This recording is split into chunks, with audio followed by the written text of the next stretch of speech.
150 women took a stand sharing their statements against Larry Nassar.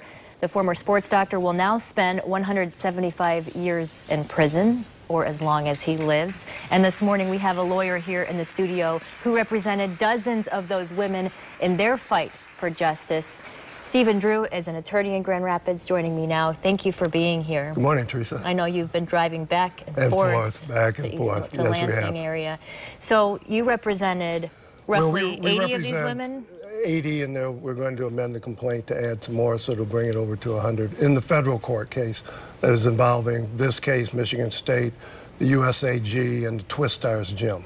Hearing from more than 150 women, that's unprecedented in this sentencing hearing. Absolutely. How did we get to that point? Because initially we only expected to hear from 80 of these young women. Well, initially the case only involved 8 or 9 that they chose to bring the case, and then part of the plea agreement was that others could speak.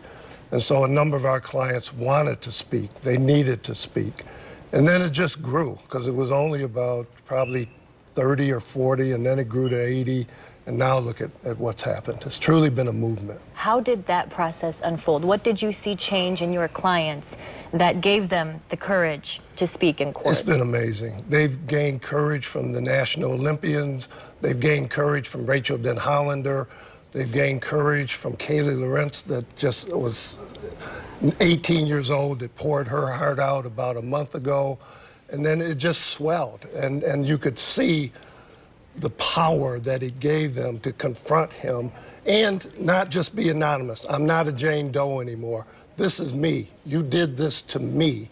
And I think that helped. I think it helped. It's in a stage. These ladies have gone through a lot, a lot. And we just heard from the president of MSU, Luann K. Simon, last night that she's resigning.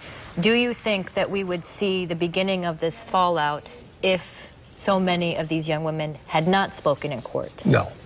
No. They've known that this has existed since the 1990s. We've had clients that have spoken out about this in 1997, 1998, and they look the other way. And so when you do that and you try to silence them, others know that. And so even in 2014, when she came and there was a Title IX investigation, they tried to silence that by saying, oh, it's not really anything. I mean, there were complaints of some very serious sexual things that occurred in 2014. And then others came after that, after he was returned.